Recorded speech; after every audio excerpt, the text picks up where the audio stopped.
Social मीडियावरच्या right विंगरसह तुम्ही सुद्धा एक गोष्ट लक्षात घ्या, या भडबुंजांचं अंतरंग अभ्यासा, यांचे राजकीय अजेंडे तपासा. नावातला मोहम्मद मोठा करण्यात काहीच हशील नाहीये, तर याच्या वागण्यातला मोहम्मद अधोरेखित करायला हवा.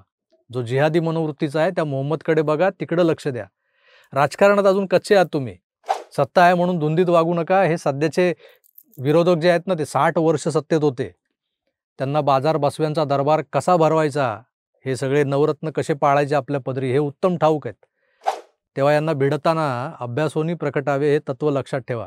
समर खडस या डाव्या ॲक्टिव्हिस्टला रोका, त्याच्यातल्या मुसलमानाला नाही.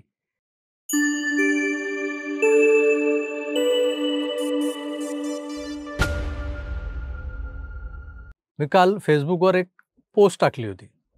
स्टोरी इंटरेस्टिंग आहे. कुणाची स्टोरी आणि कसली स्टोरी, नाही का? तर समर मोहम्मद खडस असं नाव असलेल्या एका डाव्या विचारसरणीच्या लिब्रांडू पत्रकाराची स्टोरी, जी खरंच इंटरेस्टिंग आहे. परवा प्रेस क्लबमध्ये जी बाचाबाची झाली, त्यानंतर महाराष्ट्राला साक्षात्कार झाला की समर खडस नावाचा जो पत्रकार म्हणवणारा काँग्रेसी प्रचारक आहे, डावा लिब्रांडू आहे, तो प्रत्यक्षात समर मोहम्मद खडस आहे. जे पत्रकार आहेत किंवा मागच्या 2 दशकांपासून मराठी पत्रकारितेला अगदी जवळून अभ्यासतायत, त्यांना समर खडस हे नाव महाराष्ट्र टाइम्समुळे तसं परिचित आहे. पण सोशल मीडियावरच्या नव्या कच्च्या बच्चांना समर खडस कोण हे माहीत नसणारच आहे. सोशल मीडियावरच्या व्हिडिओजमुळे चर्चा तर झडत आहेत, पण महाराष्ट्रातल्या लिब्रांडू चाय बिस्कुटांची पैदास ही कशी बेरक्या बोड्याची आहे, हे आमच्या नव्या पिढीलाही समजून घेता येण्याची एक संधी या निमित्तानं चालून आलेली आहे. तेव्हा चला ही कहाणी तुम्हाला विस्कटून सांगतो. स्वतंत्र भारतातल्या दरबारी पत्रकारांच्या मनोरंजनासाठी किंवा त्यांच्या वेलफेअरसाठी प्रेस क्लब, पत्रकार संघ आणि त्यांच्या वास्तू, त्यातल्या सुविधा, उपहारगृह, बार, रेस्टॉरंट्स हे तर पूर्वापार चालत आलेलं आहे. दिल्लीतल्या ल्युटियन्स मीडियाचा थाट तर काही औरच असतो.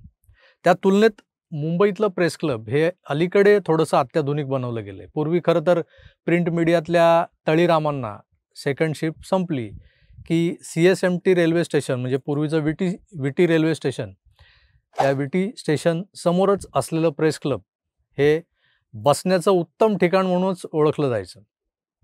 तर हे बसणारे कोण असतात तुम्हाला माहिती आहे. इथं सरकारी आशीर्वादानं पत्रकारांना फूड आणि ब्रेवरेजेस किंवा दारू सवलतीच्या दरात मिळते असं म्हणतात. तर किती टक्के सवलत असते माहीत नाही मला. माझ्या मनात प्रेस क्लबबद्दल जे चित्र निर्माण झाले ते म्हणजे एकेका टेबलावर दारूचे ग्लास, बिअरचे ग्लास, प्लेटमध्ये चखना आणि सोबत खिदळायला एखादी सो कॉल्ड बोल्ड म्हणवली जाणारी महिला पत्रकार सहकारी. सिगारेटच्या धुरानं कोंदट झालेलं वातावरण म्हणजे प्रेस क्लब. हे माझं प्रेस क्लबबद्दलचं फर्स्ट इम्प्रेशन. त्यामुळे अशा क्लबचं सभासदत्व आपल्याला मिळालं किंवा आपण घेतलं तरी आपल्या काही कामाचं नाही. आपण आपले शेजारच्या गरीब तोंडावळ्याच्या मुंबई मराठी पत्रकार संघातला तेलकट वडा चाखण्यापुरते आणि टुकरूल आडनाव असलेल्या सुरेशकडे हक्कानं चहा प्यायला जायच्याच लायकीचे आहोत, हे मनोमन पटलेलं असतं. पुढे बऱ्याच वर्षांनी एकदा प्रेस क्लबला जाणं झालं, तेव्हा तिथले वायफाय आणि चार्जिंग पॉईंटने सुसज्ज असे रिपोर्टर्सचे रूम पाहून बरं वाटलं. पूर्वी पत्रकारांना इंटरनेटपेक्षा फोन आणि फॅक्स जास्त अप्रूप वाटायचं. पण आता त्या दोन्ही गोष्टी कालबाह्य झाल्यात, इतिहास जमा झाल्यात, ज्या मला प्रेस क्लब किंवा आमच्या मुंबई मराठी पत्रकार संघात दिसायच्या. पण नमनाला घडाभर तेल वाहून झाल्यानंतर मी आता मुद्द्यावर येतो, नाही का. प्रेस क्लब, पत्रकार संघ, पूर्वपीठिका सांगितली थोडी तुम्हाला. समर खडस त्याबद्दल बोलत होतो आपण, आणि तो जो प्रेस क्लबमध्ये हंगामा झाला त्याबद्दल.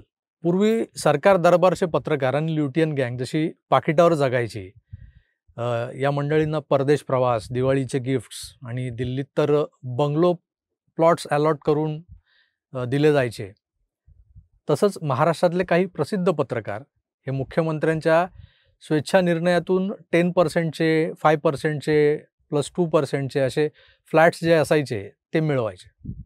या बदल्यात सरकारच्या विचारधारेची पाठराखण करणं, जी हुजुरी करणं, हे त्यांचं काम असायचं. काय होतं तर कालपरत्वे सरकार बदलतात, पत्रकारांच्या टोळ्याही बदलतात, पण यातले 99% लोक हे वर्षानुवर्ष डाव्या लिबरल काँग्रेसी विचारधारेला चिकटून असल्यानं सध्याच्या गोदी मीडियापेक्षाही लेफ्टिस्ट लिब्रांडूंची संख्या जास्त आहे पत्रकारांच्या जमातीमध्ये. या डाव्यांमधला आय लव्ह मोहम्मद उर्फ समर मोहम्मद खडस जो इतकी वर्ष आपण मुसलमान असल्याचं शक्यतो उघड होऊ देत नव्हता. खरं तर हा काही कीबोर्ड बडव्यांचा दावा आहे फेसबुकवरच्या, पण हुसेन दलवाईंचा भाचा असलेला समर खडस हा कोकणातला मुसलमान आहे हे तर स्पष्टच होतं. त्यामुळे हे सिक्रेट वगैरे काहीही नव्हतं. मूलतः समर खडसचं मुसलमान असणं हा वादाचा किंवा चर्चेचा मुद्दाच नाहीये.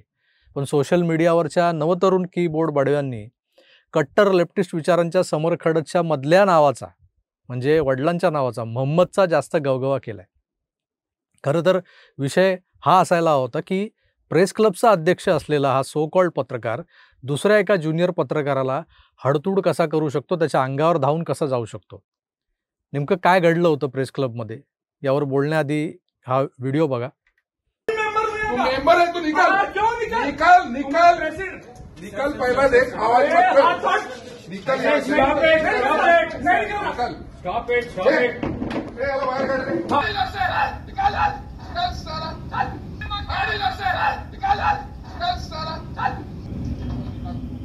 ये नाटक नहीं चल रहा है. अरे किस तरीके से बात कर रहे भाई, हम लोग बोल रहे हैं जा रहे हैं, गलती कर रहे भाई.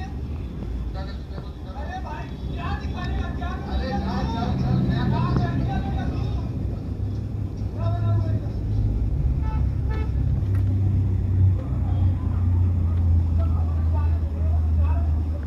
Stop it. Don't spoil the image. No, I know nothing. They are all guests here. Paranjoy गुहा ठाकूरता हे एक महान लेखक, पत्रकार, प्रकाशक आहेत. ते महान यासाठी आहेत की नव्या विचारांचे आहेत. त्यांचं मी वाचलेलं पहिलं पुस्तक होतं the real face of Facebook in India. त्यात मोदी शहांनी फेसबुकसारख्या सोशल मीडियाचा जो वापर करून स्वतःला गुजरात बाहेर एस्टॅब्लिश केलं, राज्य पातळीवरच्या नेत्याचं रूपांतर देश पातळीवर करून घेतलं आणि त्यासाठी या जोडगोळीनं फेसबुकच्या सीईओला कसं हाताशी धरलं होतं याचं त्या पुस्तकात चित्रण आहे. खरं तर तुम्ही कौतुक केलं पाहिजे की साप गारुड्यांचा देश म्हणवल्या जाणाऱ्या भारतातले 2 प्रादेशिक राजकारणी, लोकल राजकारणी सोशल मीडियाचा प्रभावी वापर करून या देशाचे सर्वोच्च नेते बनतात. त्यांच्या दूरदृष्टीला सलाम केला पाहिजे तुम्ही. मोदी शहांनीच भारतीय जनता पक्षाला सोशल मीडियाच्या माध्यमातून भारतभर सक्षमपणे पोहोचवलेलं आहे. आज भाजपा हा भारतातलाच नाही तर जगातला सगळ्यात मोठा पक्ष कसा बनलाय, त्यामागे याच मोदी शहांचं गुजराती डोकं कसं काम करत होतं हे पॉलिटिकल सायन्सच्या विद्यार्थ्यांनी अभ्यासायला हवं खरं तर.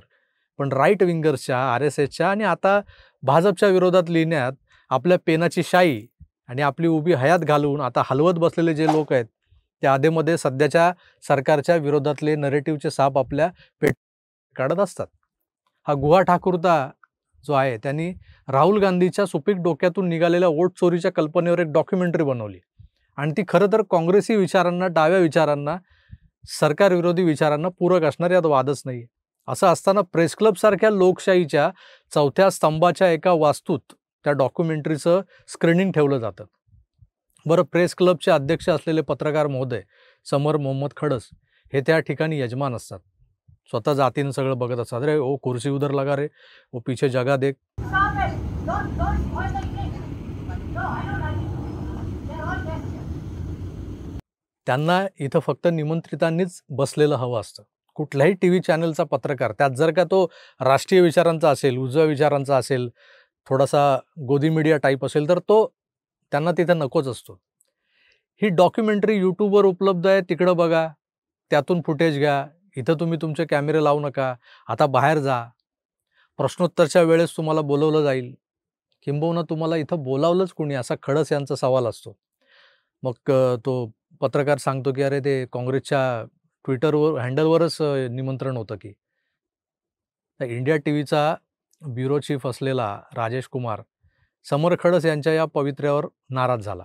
त्यानंतर खडस आणि राजेश यांच्यात ही बाचाबाची झाली. तू मेंबर है, तू निकल निकल निकल. हा राजेश कुमार स्वतः प्रेस क्लबचा मेंबर आहे. त्याला प्रेस क्लबच्या प्रिमायसेसमध्ये प्रवेश नाकारणं, आहे तिथून हाकलणं हे कुठल्या नियमात बसतं? राजू त्या खडसला नडला, हे एका बाजूला उत्तमच झालं तसं बघायला गेलं तर. समर मोहम्मदला कोणीतरी खडसावून विचारायला हवंय की पत्रकार म्हणवता आणि काँग्रेसची तळी उचलता हे एथिक्सला धरून आहे का हो तुमच्या? गुहा ठाकूरता हा एक कल्ली लिखाण करणारा अंबानी, अदानी असो की मोदी शहांची भाजपा कायम त्यांच्या विरोधातच लिहिणारा हा लेखक पत्रकार आहे, जो राहुल गांधींची आयडिया एका डॉक्युमेंटरीच्या माध्यमातून मान्यवरांसमोर मांडायला येतो, तोही प्रेस क्लबमध्ये. काय म्हणायचं याला? निष्पक्ष पत्रकारिता आणि निरपेक्ष पत्रकार हे आता फक्त शब्दांचे बुडबुडे बनलेले आहेत का? माझ्या मते तुम्ही काय चोरी तर करत नव्हता ना? मग स्क्रीनिंगला इंडिया टीव्ही सकट इतर चॅनेलच्या पत्रकारांना कॅमेरे घेऊन बाहेर जा असं का सांगत होतात मिस्टर खडस? शेवटच्या रांगेत अजून खुर्च्या लावायच्या होत्या, कारण अजून लोक येणार होते. व्हिडिओ फुटेज नीट बघितलं ना त्या क्लिप्समधलं, तर लक्षात येते की हॉलमध्ये बऱ्याच खुर्च्या रिकाम्या होत्या. मग हा अट्टहास कशासाठी होता? एखाद्या टग्यासारखं, गावगुंडासारखं दुसऱ्याला जा बे साले, अबे साले असं म्हणत धक्काबुक्की करणं हे समर मोहम्मदचं कुठलं सदवर्तन होतं, की हे एक प्रकारचं शक्ती प्रदर्शन होतं? एवढा वैफल्यग्रस्त, एवढा फ्रस्ट्रेटेड पत्रकार मी आजवर पाहिला नव्हता. पाकीट बंद झालंय की स्वामीनिष्ठा अजून प्रखरतेने दाखवायची आहे? नेमकं काय चाललं होतं तेच समजेनसं झालं होतं. HMV हे कसे इमानदारीने काम करतात हे भाजपच्या किंवा सरकारच्या 40 पैसे पर पोस्टवाल्यांनी बघायला हवं. खरं तर खूप शिकण्यासारखं आहे. TV पत्रकारावर चालून आलेला समर मोहम्मद नावाचा एक साधा कोकणी मुसलमान आहे. तर कोकणातला मुसलमान म्हणजे तो काय दाऊद इब्राहिम नाही झाला लगेच. पण हे त्याला समजावणार कोण? बाबा तू समर मोहम्मद खडस आहे, दाऊद इब्राहिम कासकर नाहीये. कारण हे बोलायला जाणार कोण? जे मी म्हणालो ना, त्यांच्या अंगावर गेलेत त्या पत्रकारांची जी संघटना आहे, ती संघटनाही बोटचेपी आहे. मागे यांनी महाविकास आघाडीच्या उर्मटपणावर किंवा अरे रावीवर एक पोस्ट टाकली. प्रेस कॉन्फरन्ससाठी आधी एक ठिकाण देतात, मग ऐनवेळी दुसरं ठिकाण ठरवतात. मग या सगळ्यांची धावपळ होते. पत्रकार पायात पाय अडकून पडतात. मी एक व्हिडिओ केला आहे त्याच्यावर. पत्रकार अडखळले, धडपडले, उद्धवजींच्या पायी पडले वगैरे असा तुम्ही बघितला असेल. तर बघा काय होतं की हे सगळं होत असताना मग ते पायात पाय अडकून पडतात, कुणाची ढोपरं फुटतात, काहींचा कॅमेरा फुटता वाचतो. तर यावर मवियाचा निषेध म्हणून पत्र लिहिलं तर संघटनेच्या पदाधिकाऱ्यांना यांचे मालक ऑफिसला बोलावून घेतात आणि झापतात म्हणे. ही कानावर आलेली गोष्ट आहे. काय साला यांची अवस्था. अशाही स्थितीत हे लोक मवियाची तळी व्यवस्थित उचलतात. काँग्रेससोबत आता उबाटांची थुंकी झेलायलाही तत्पर दिसतात. यांना निष्पक्ष म्हणायचं? आम्ही एकतर राईट विंगर्स, त्यात पडलो यूट्यूबर्स. आमचे विचार ऐकून हे लोक काय म्हणतात आम्हाला, तर हे भाजपचे पेड. हे सिद्ध करून दाखवा म्हटलं की कोणी पुढे येत नाही. तरी मी म्हणतो चला, आम्ही आहोत चाटुकार, आहोत भाजपचे पाळीव प्राणी. आम्हाला पत्रकार म्हणा किंवा पत्रकार माना असं आम्ही म्हणतही नाही. आणि कालचा प्रसंग बघितल्यावर अजिबात इच्छा राहिलेली नाही आहे की मला पत्रकार म्हणा असं सांगायची. पण जे स्वतःला पत्रकार म्हणवतात, पत्रकार संघाचे सभासद आहेत, प्रेस क्लबचे सभासद आहेत, त्यांनी तरी किमान पत्रकार या व्याख्येची इज्जत सांभाळा की. कशाला या शब्दाला कामाठीपुराच्या नाक्यावर उभं करताय? तुम्ही महाविकास आघाडीचा अजेंडा लावून धरण्यासाठी ढोपरं फोडून घेताय, पण डावा, लिबरल, काँग्रेसी थिंक टँक तुम्हाला साधी डॉक्युमेंटरी देखील बघू देत नाही. प्रेस क्लबचा अध्यक्ष तुमच्या अंगावर धावून येतो. सोशल मीडियावरच्या राईट विंगरसह तुम्ही सुद्धा एक गोष्ट लक्षात घ्या, या भडभुंजांचं अंतरंग अभ्यासा, यांचे राजकीय अजेंडे तपासा.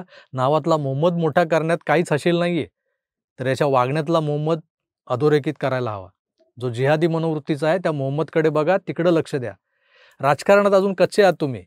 सत्ता आहे म्हणून धुंदीत वागू नका. हे सध्याचे विरोधक जे आहेत ना, ते 60 वर्ष सत्तेत होते. त्यांना बाजार बसव्यांचा दरबार कसा भरवायचा, हे सगळे नवरत्न कसे पाळायचे आपल्या पदरी, हे उत्तम ठाऊक आहेत. तेव्हा यांना भिडताना अभ्यासोनी प्रकटावे हे तत्व लक्षात ठेवा. समर खडस या डाव्या ॲक्टिव्हिस्टला रोका, त्याच्यातल्या मुसलमानाला नाही. माझं आजचं विवेचन हे अनेकांच्या डोक्यावरून गेलं असेल तर मंडळ जबाबदार नाही, म्हणून मी तुर्तास इथेच थांबतोय. पुन्हा भेटूच, तोवर आपली काळजी घ्या आणि पाहत राहा आपलं आवडतं यूट्यूब चॅनल आकार DG9. धन्यवाद. नमस्कार.